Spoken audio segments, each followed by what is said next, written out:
My name is Matthew Todd, and welcome to Inside the Scale Up.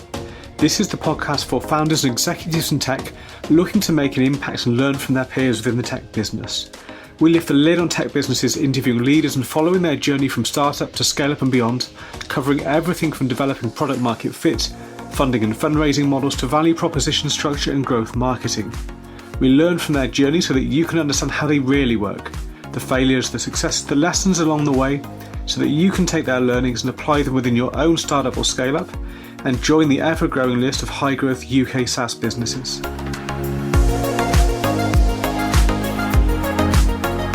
Hey, welcome back to the podcast. Really pleased today to be joined by John Paul Caffery from Ramp Global, CEO and founder of Ramp Global. Great to have you on the podcast today. Yeah, you too, Matthew. Thank you for inviting me. No worries. I'm looking forward to the conversation. There's a few topics that we want to cover, as well as find out about your journey with Ramp Global. But to kick things off, can you just give us a little bit of background about yourself and what it is that you do at Ramp Global? Yeah, absolutely. So I have sort of worked within sort of the recruitment industry for sort of nearly 25 years now. So initially, or the first half of my sort of career, very much with sort of agencies, so larger agencies such as Michael Page and Manpower. And then the second half of my career has very much still been within staffing and recruitment, but more on the technology side, where Ramp Global is a platform built to serve that market, but very much as with a technology emphasis. Yeah. And with Ramp Global, then, what was the motivation for kind of switching, from a more service-based to more software platform-based? What were the things that led you to getting that off the ground? Yeah, really good question. So I think fundamentally, sort of as a what you would say more a traditional sort of a consultant or agency in recruitment, I think I sort of observed and sort of felt the pain really of a number of the sort of challenges or the friction that is what you would say more traditional recruitment. And I think really the birth of Ramp Global was around reducing the friction, making it easier for both recruitment suppliers, recruitment agencies to interact and engage with employers, and really taking out a lot of the administration, the headache, and just making it, as I said, more frictionless. So really that took me and sort of the idea really to do that into building Ramp as a platform, as a company that it is today. I see. What do you have any examples of those kind of friction points that you saw in the market? Yeah, so I think there's a number really. There's I think initially it's the access to employers, i.e. sort of who to engage with. I think it's the negotiation around commercials, fees. Who do you have those with, and how quickly can you get those completed? It's then all around onboarding and being set up as a supplier. So again, larger enterprises, that can be quite onerous. And then finally, just things around feedback and getting paid. So I think there's sort of along the sort of the end-to-end or the complete journey of recruitment, that recruitment life cycle, there's sort of pinch points and pain points along the journey, but it's just trying to, as I said, remove those or make them much easier to work through. I see. No, that makes a lot of sense. There's definitely a lot of process, a lot of people typically involved if you consider that end-to-end recruitment life cycle. So then when deciding to try and look at a software platform, then developing a software platform to solve some of those friction points, what did you decide to launch with, and who did you decide to launch with as that kind of early product and early customer base? Yeah, so I think one of the I suppose one of the challenges with any sort of startup is you're typically sort of bootstrapping, if you like, or having to be pretty economical, but with how you invest. And whilst obviously setting up a technology business means that you need a platform that is capable. Sometimes the reality is that you're limited by budget. So certainly V1, if you like, of our platform created the connection, but certainly wasn't. There was a lot of sort of human intervention, which was inevitable. I actually think that was really helpful. And again, with other technology companies, you can sort of build something that you feel the customer or customers need. But the reality is, in building that V1, it did enable a period of time to go out and research and get feedback from what we would say would be our users. And therefore, before we had invested huge amounts of time and money, that sort of more basic V1 enabled us to get that feedback and then iterate for the next versions of the platform that we developed.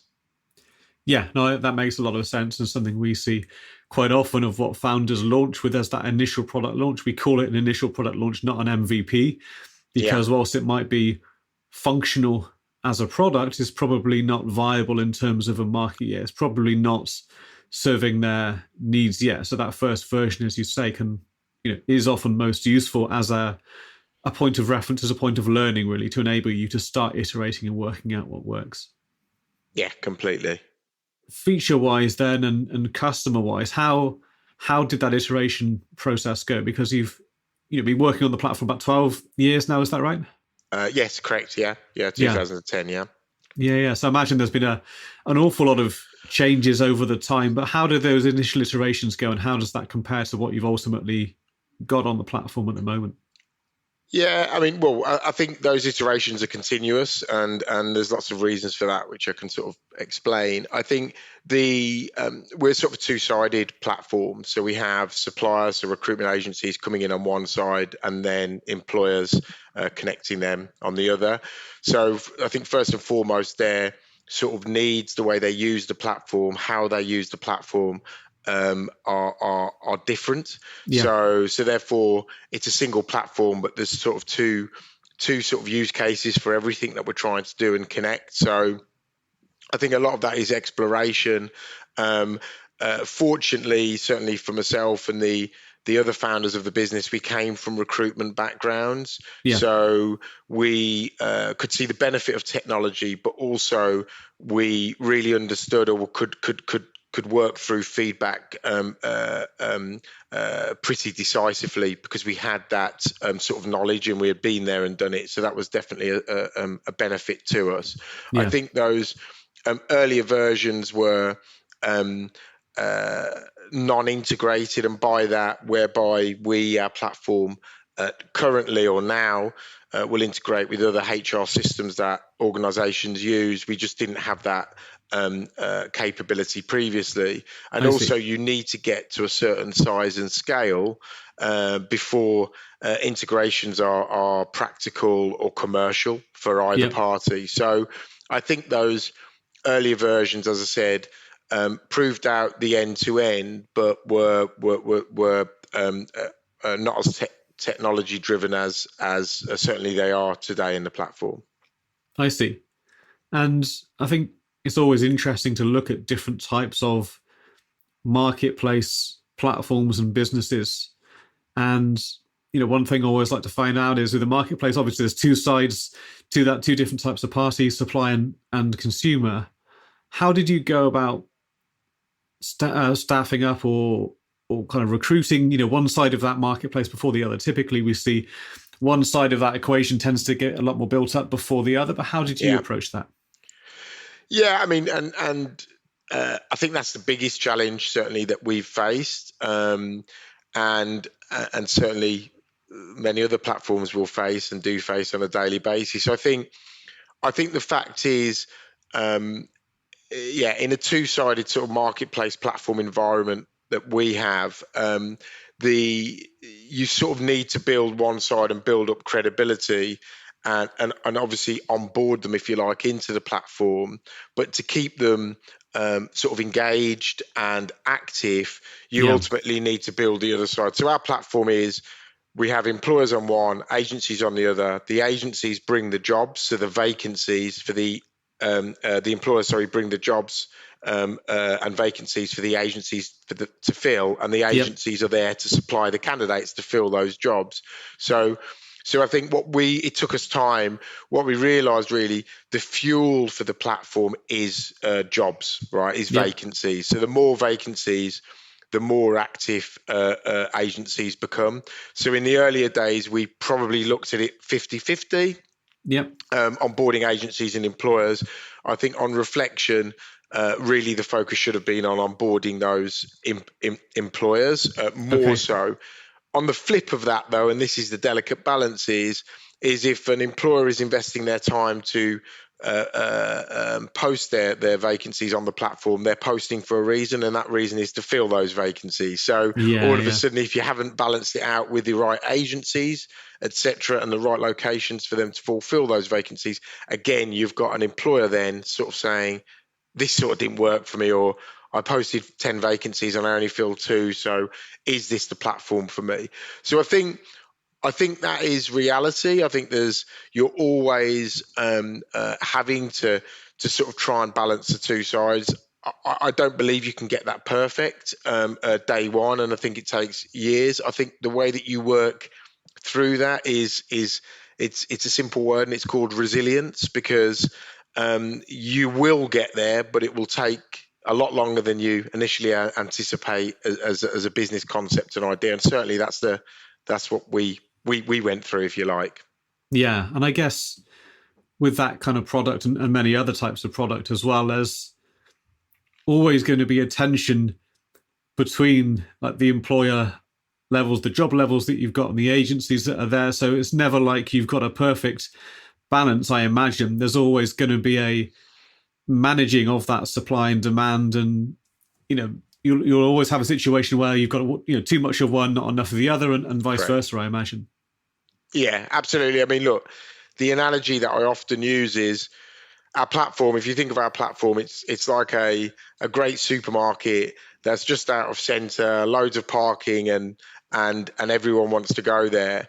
So all of the customers come in, they're the agencies, but if those shelves aren't stocked with the goods and they're the jobs, do you know what I mean? They're not coming back. So you definitely have to work through that, and as I said, a lot of that you learn over time, and also when you're starting something from scratch, and certainly that's your brand as well as anything else, it takes time for people to understand not just your commercial model, but actually who you are. Do you know what I mean? Yeah. And actually, why should we be engaging with you? And that's on both sides. So there's lots of great examples of companies that have done that sort of very successfully, but lots that won't have, and sort of because it does require a lot of hard work and consideration.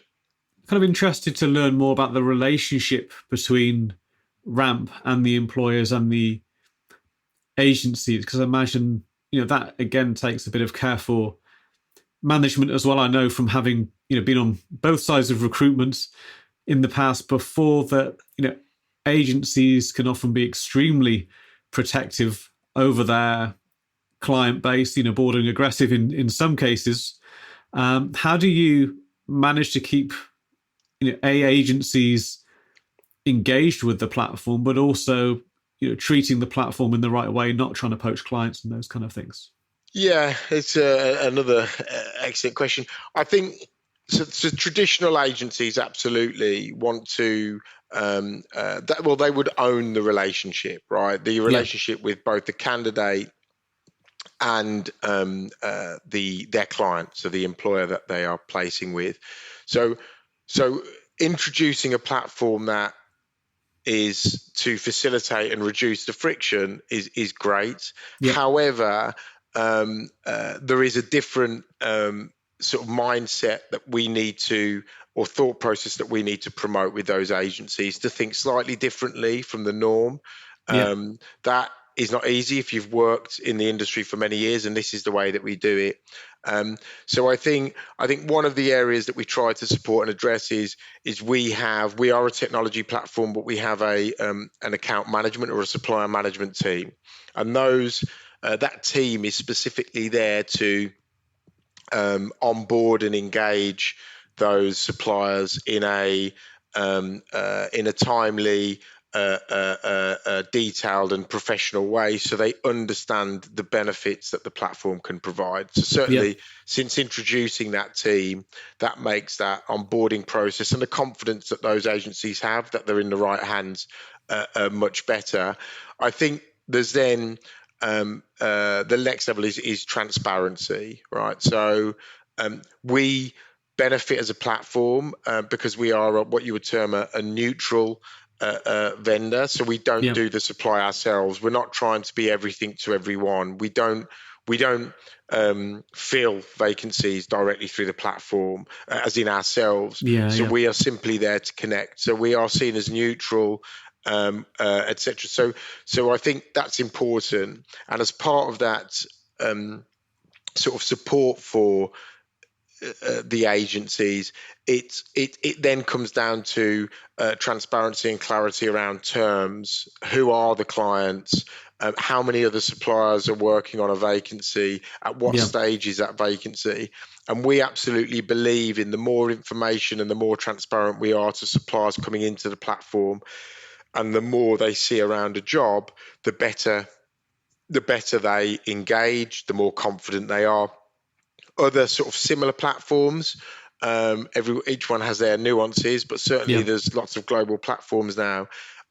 Some of them take a different approach, which is they don't disclose, for example, the client name or the terms until the agencies sort of had to commit. But sort of fundamentally, I don't see that necessarily as scalable or most transparent, because No. you run the risk of suppliers engaging without knowing the full facts.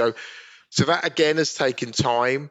And the final part is if you were around for a reasonable time, like we are, there is a lot of cross fertilization. So suppliers that are now supplying into multiple accounts, there's a brand awareness, there's an understanding of what we are there to do, and we're there to feed them, if you like, with Yeah. Yeah. jobs, and therefore revenue, not take stuff away. But you're not going to do that on day one. But certainly as you evolve and you perform, and the agencies perform through the platform, that that becomes certainly more easier. So Yeah. No, that makes a lot of sense, and I can see how having that transparent approach and having dedicated people in the business to make sure that those suppliers, those agencies, do understand and receive value from it, can certainly help with that. And as you say, promote the right way of thinking, which might be different to how they've worked before. But especially with changing working habits and everything else, and more globalization, I can see how that is still a very attractive option to them. yeah, indeed. And on that global element, then obviously it's in the name. But did you start off with global workforce management in mind, or did you start smaller and then expand? No, we didn't. So we our real focus initially, and certainly for the first sort of 5-6 years of our life as a business, was UK focused, Yeah. and we changed that approach or strategy in sort of the last 3 to 4 years, and that's really paid dividends for us. And I think a couple of reasons for that. In starting out, you've got to start out and be realistic with A, the resources you have, both people and financial, and B, you sort of really need to understand, is there a model that's A, viable? Have you sort of undertaken the learnings to iterate and evolve? And to do that sort of global scale, that level of figuring out is just at an intensity that would be really difficult to control. And if Yeah. I'm honest, if we had tried to take that approach, we probably wouldn't be here today. However, when you just focus, as we did, in sort of one country, the UK is clearly a mature recruitment market and a large economy from a global point of view. You're sort of limited in the value that you can provide. And what we quickly realized is a lot of the larger enterprises who use the platform, such as a Macquarie, an AIG, a Siemens, they are looking for a global solution because they're a global business. So limiting them to a platform that serves in one country where they might actually be an organization that covers 80, 100, 120 countries isn't as valuable and as needed for them.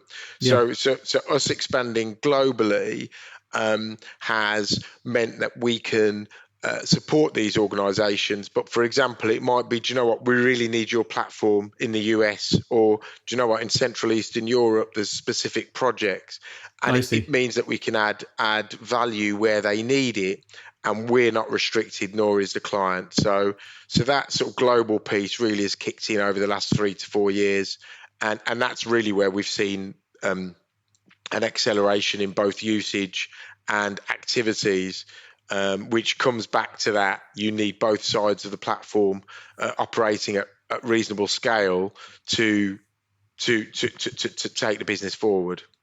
Yeah, I can see that.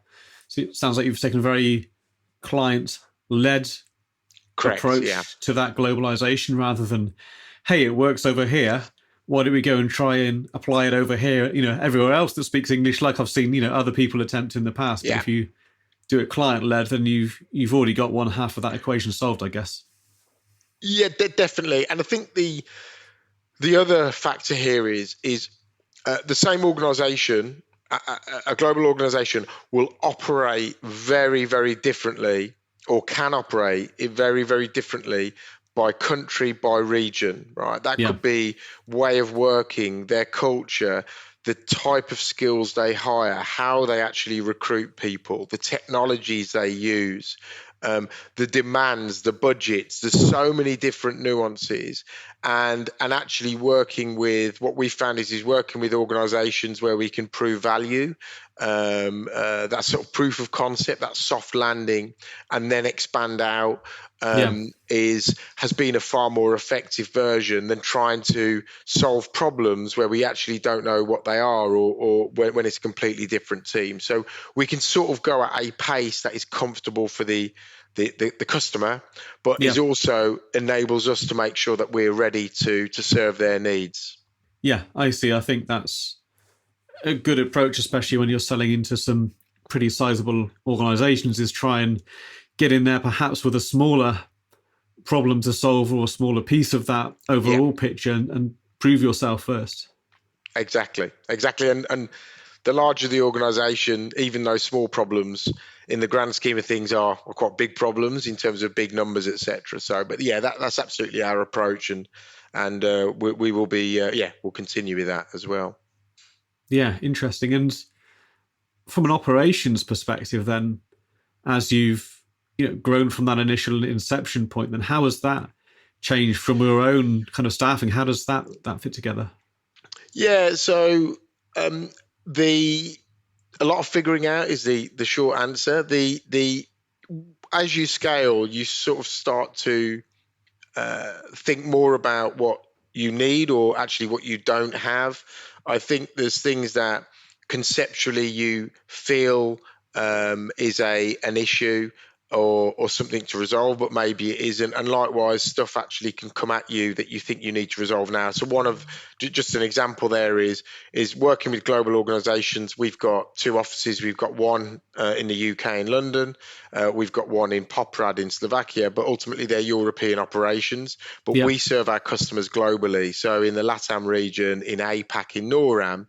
So therefore, setting our team up and our operations to ensure that we offer the same level of service for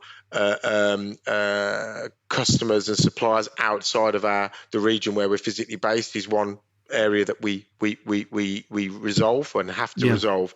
I think also it's trying to work out what the platform can be doing more. So therefore, what our technology and product team can be doing to automate and self-serve many elements, rather than just adding on customer success and account managers. So there's always a balance there, etc. So I think operationally we are continually reviewing our people in terms of our needs to bring people in. Some of that is internal discussions because we need to work that out, and then when they come in, some of it, like how we've expanded globally, is client driven. So if we win a big project that all of a sudden it might require a slightly different skill, or I don't know, someone dedicated particularly in finance just for that account because of the size of it, so we would have to sort of react to that within a reasonable time frame. But operationally, we've certainly got a team now, but our sort of funds and numbers enable us to hire. When you're a startup, and certainly in the early stages, the desire and actually the sense and the practicality of having people, everyone says, yeah, you should be having that person or that team, but the reality checks in of you don't want to overhire, and likewise you need those funds and to deploy those resources. So sometimes it is you have to manage through that. Yeah, absolutely. It can be perhaps easy to look at a scaled business that you are now and look at the different roles there. But as you start to build up, from that startup, there's what you want and what you can have, and getting that traction and everything else are, sometimes two different things. So what were your early hires then? What were they like? So we were quite fortunate. I mean, there was sort of 3 co-founders, and I was sort of one of those, and we all had slightly different skills. So one of the guys was very much more tech and product. The other was sort of marketing and brand, and I was more on the commercial side. So I think having a blend of 3 co-founders that had a mix of skills that were able to essentially invest their time without necessarily taking cash out of the business was helpful. So I think that was that. I then think in the additional hires, so what you would say the more employee led hires, then we needed just to think about the skills, and one of the areas that we needed to look at is ensuring those those initial hires or early hires had transferable skills, so they could do, I don't know, a bit of credit control if they needed to. They could onboard a supplier. They could help with a client, an employer query. So we didn't have necessarily the silos and the focus in one area. So that's sort of how we that is how we managed it. And I think that was, again, the right choice. Pressurized and intense, but that is what we had to do, and I'm sure lots of other businesses at that stage and time would have to do as well.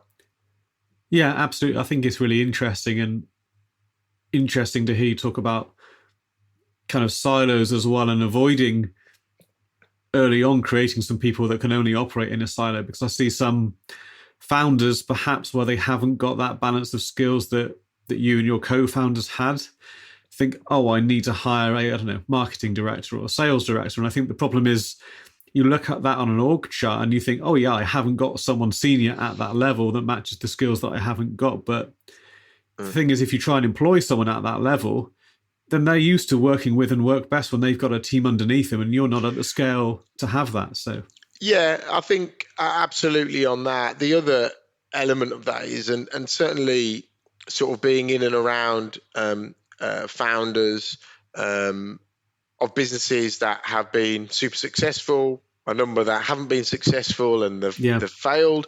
I think one of the things that needs to be taken into consideration is bringing in skills is one thing at a medium or a senior level, but to me, founders and certainly the people running the business, if you like, day to day, need to do a lot of that figuring out themselves, because the silver bullet isn't, for example, bringing a marketing director in. That the founder sort of needs to understand what those needs are, not just from the individual, but what is the plan, what are the objectives? Because you run the risk, and I've seen it many times, that lots of money is invested in individuals that are highly capable and are experts in their role, but they've just got a lack of direction and a sense of what it is that they are there to achieve. And all of a sudden then the blame comes in of, we thought they were going to achieve all of these things, they didn't, and we're then delayed. So I think founders sometimes need to look at, bringing people in is the right thing, but it's at the right time and it's with the right thought that needs to happen. They can't, as you say, hire someone in that's going to do all of that strategic thinking for them. They've got to work that out for themselves. Of course, they have to live a lot of that themselves as well. One thing as well that we mentioned when we were talking before the interview, the recording today, is that the importance of kind of owning your own business plan, I think, relates to the point that we were just talking about. We see a lot of founders make mistakes copying what they think other people are doing, regardless of how true that may or may not be, as well as regardless to how appropriate for their current situation it is. And I think you said that you shouldn't try and mirror a business plan that you don't own. So I'd like if you could kind of talk to that a little bit, if you could. Yeah, I think there's I suppose there's two parts to it. I think it's really important that the business plan is individual to the business. I think the business plan also has to have the right blend of the commercial, the product, the tech, ultimately the stuff that will build the business, but really also have a core element around the finances and numbers. And again, from experience, it's the vision and the excitement and the aspiration of disrupting a market and doing all of these great things. It's in many instances that's real, and that's the inspiration that enables entrepreneurs to do what they do. But there is sometimes a disconnect on the reality of the numbers and actually what's needed to realize that. And I think the risk there is you've got a business plan, but it's not underpinned necessarily by depth and knowledge of numbers, and therefore without that the foundations are potentially very weak. I think looking at or sort of copying, mimicking, or sort of taking ideas and then just introducing them and plugging them in where they probably don't plug in is definitely a no-no. However, I do think external feedback, whether it be via advisors, there's lots of blogs, obviously podcasts like this, I suppose, but there's lots of external information that business owners can feed off to elevate and evolve their own thinking. So I don't think that's necessarily by competitor. I just think it's understanding how the market is moving, and just factoring that in. I mean, certainly in more recent, well, not recent, the last year, there's a lot of discussion around obviously the macroeconomic impacts on businesses. There's a lot of discussion around SaaS based businesses. There's an example around ensuring that there's a pathway through to profitability. What's the length of runway that should now be prudent to plug in? And I think being on top of that and just thinking about that enables you to plan more effectively. So yeah, there are stuff that you could take from competitors, but for me, looking externally or getting an external view and lens on your business is something that is definitely valuable, together, as I said, with an in-depth understanding of the numbers as well.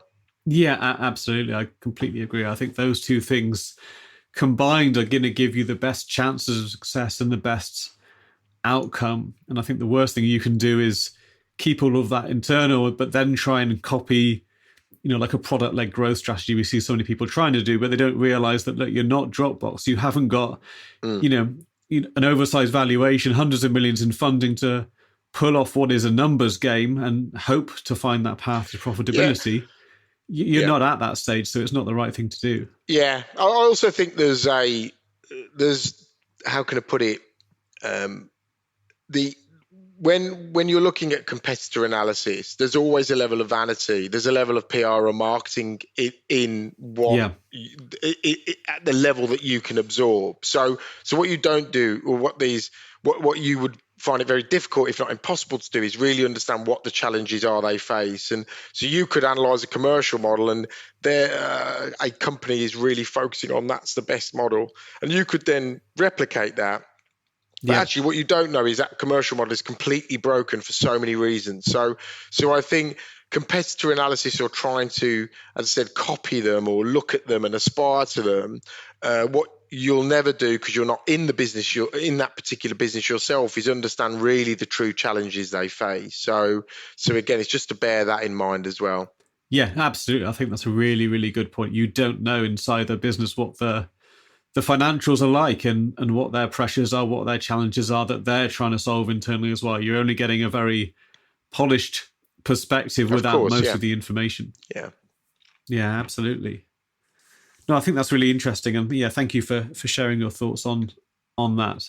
One thing, kind of changing topic slightly, going back to the kind of recruitment side of things, and yourself being obviously a platform for recruitment, but also being a global business yourself as well. And over the past few years, we are obviously seeing a lot of different changes, many forced, many accelerated because of different global situations, and changes in working patterns, behaviors. There are a lot more people talking about flexible working, hybrid working. All these kind of terms are bandied around now, and I think many people take them to mean different things. But I'd like to kind of hear your perspective in terms of what you observed, with your own clients, but also what your own perspective is on the changes in working as well.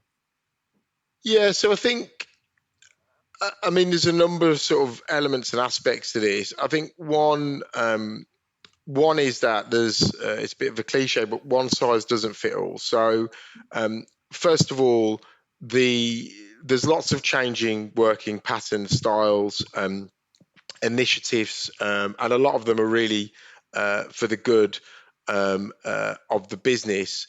I think in organizations, first of all, everyone is different, so their needs are different around what they need from a flexibility or a working environment. Yeah. So I think organizations of whatever size trying to make or making blanket decisions because they want to make a big announcement and show that they're an employer of choice, and be proactive, and we're going to do stuff now.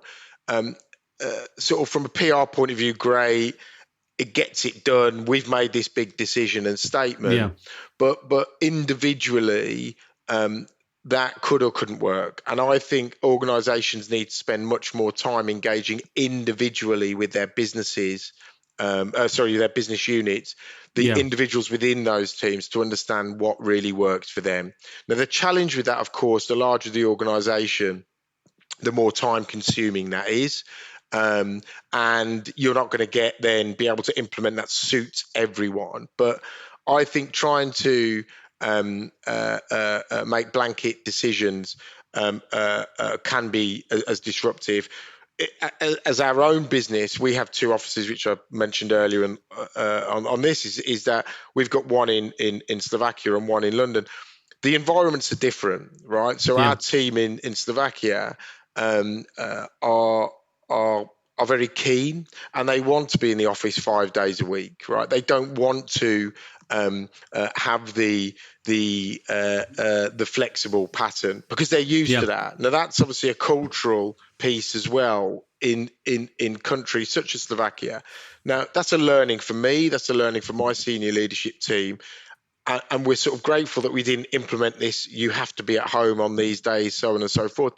Our London office is very different. So even in a relatively small business with 25 people, we have had to adapt. And we've done that adapting through having those one-on-one conversations. So I think that's that. I think the other element is there's a lot of the use of the word flexibility is now very common. But in life, flexibility is quite uncommon. As in, people struggle with flexibility, and you make the decision. You do what you feel, and some people will relate and be able to work with that. Other people or other workers actually like structure. They want to be in a more rigorous environment that they know that what is happening, right? And that again is very individual, right? When we're younger, we don't wake up and decide whether we want to go to school or not, or we don't play for a team, a sports team, and we might get there at halftime, or we might not turn up, or we will be there. So Yeah. so in many elements of our life, in fact, a lot of elements of our life, we're not afforded flexibility. So trying to bring this in at mass, it sort of personally can be quite disruptive for individuals. So I think organizations will figure it out. There isn't one right or wrong answer. Every business is different because they're at a different stage, size, scale, location. And I think it's just those companies trying to figure out what's best for their people, and ignoring maybe some of the noise, or everyone's doing this, so we should Yeah. follow. So that would be my view. No, I think that's a really good, honest perspective, and I can see how the rise of everyone's got super fast internet connections now. We've got great collaboration tools. We're talking on one right now as a good example of that, right? But I think just because that exists, that opens up a world of talent available to any business. So you can make a case for saying, well, if we want the best talent, then we shouldn't be restricted by geography. But I think there's got to be that the way that a business comes together, there's always got to be the interaction of, well, what skills do you have? What are your capabilities? But also, what environment are you working in as well? And if you're all in a different environment in different parts of the world, different cultures, different time zones, all at the same time, it can work. But I think you can't ignore the fact that environment has to play a part, surely. And yeah, absolutely. I don't think you can. And as I said, every business, every sort of sector, I suppose, has a different dynamic and a different requirement. It's sort of too early, and I think it'll probably be within 2 to 3 years the data will start to come out around. A lot of the initiatives are there to support the existing sort of workers or people within an organisation, and also to attract people.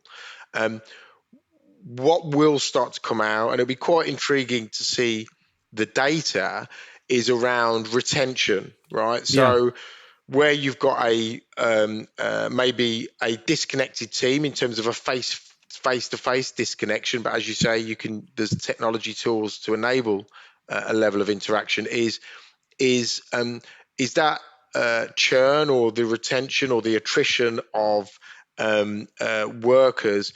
Do you know what I mean? Will that increase? Will it stay the same?